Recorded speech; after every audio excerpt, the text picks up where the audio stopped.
एक विधवा माँ की कहानी, प्यार, बलिदान और उम्मीद की कहानी।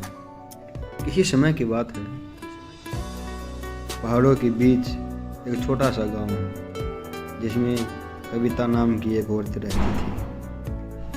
उसके पति के ऐश में मृत्यु होने के बाद वो विधवा हो गई और अपने पीछे 2 बेटों की जिम्मेदारियां लेकर वो गांव में उनका पालन पोषण कर रही थी। गांव में जीवन सरल था क्योंकि गांव के लोग, उनका समुदाय बड़ा ही शांतिपूर्वक और सहयोगजनक था। जैसे जैसे लड़के बड़े हुए वे कविता की ताकत के स्तंभ बने, घरेलू कामों में मदद करते रहे, एक दूसरे का समर्थन करते रहे। राम बड़े बेटे जिम्मेदारी और मेहनती था, जबकि छोटा बेटा श्याम एक सृजनात्मक साहसी आत्मा रखता था।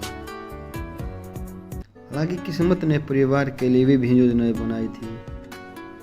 राम बेहतर अवसर ढूंढने की इच्छा से निकट के एक शहर में जाने का निर्णय लिया। माँ से वादा किया कि वह परिवार का समर्थन करने के लिए पैसे भेजेगा। एक भारी दिल के साथ कविता ने उसे विदाई दी। जाते हुए वह अलगाव श्याम के भविष्य के लिए आवश्यक था। गांव में श्याम के साथ अकेले रहकर कविता ने घरेलू कामों का प्रबंध करने और खेतों की देखभाल करने की चुनौतियों का सामना किया। मुश्किलों के बावजूद उन्होंने कभी निराशा नहीं की और संघर्षशील और दृढ़ता से अपने हर कदम पर आगे बढ़ते रहे।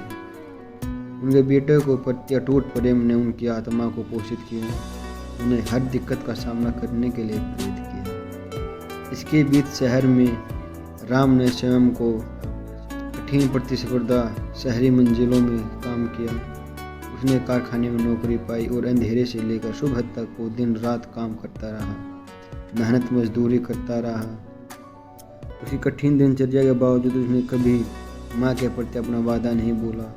वह नियमित रूप से अपनी कमाई का एक हिस्सा अपनी माँ के पास गांव में बेचता था। गांव में वापस श्याम भी अपने संजीवनी पथ पर प्रस्थान किया। यद्यपि बालक था, उन्होंने अपनी कला के प्रति प्रेम के प्रेरित होकर अपने आसपास के प्राकृतिक सौंदर्य को चित्रित करने के लिए अपने आप को डुबो दिया। वह एक कलाकार बना, उसकी कला की पहचान हुई और जल्द ही उसके चित्रों को गांव के सीमाओं के बाहर लोग खरीदने लगे। अपनी पेंटिंग के प्रत्येक धार के साथ वह अपनी माँ और अपने भाई के करीब महसूस करता था, अपनी भावनाओं को कैनवास पर व्यक्त करता था। समय बीतता गया, राम और श्याम अपने संबंधित पथों में फूलने लगे। राम ने कॉर्पोरेट लीडर को चढ़ते हुए एक सफल उद्यमी बन गया, जबकि श्याम की कला को देश भर में गैलरी में सजाया गया। उसे प्रशंसा और प्रसिद्धि प्राप्त हुई। उनके व्यस्त जीवन के बावजूद परिवार के बीच बंधन अटूट रहा। प्रेम, बलिदान और अड़चनों के बावजूद सहयोग बना रहा। एक दिन किस्मत ने बहुत अनमोल समय दिया।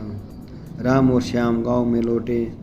उनके दिल याद और माँ के प्रति प्यार से भरे हुए थे।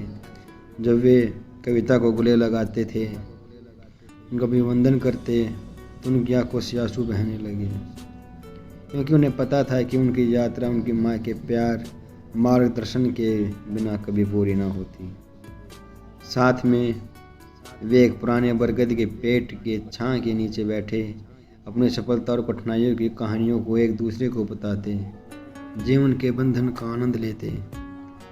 उस समय में शांतिपूर्ण गांव में एक दूसरे को आलिंगन करते। उन्हें यह अनुभव हुआ कि घर सिर्फ एक स्थान नहीं है, यह उनके दिल मिलाने का एक स्थान है।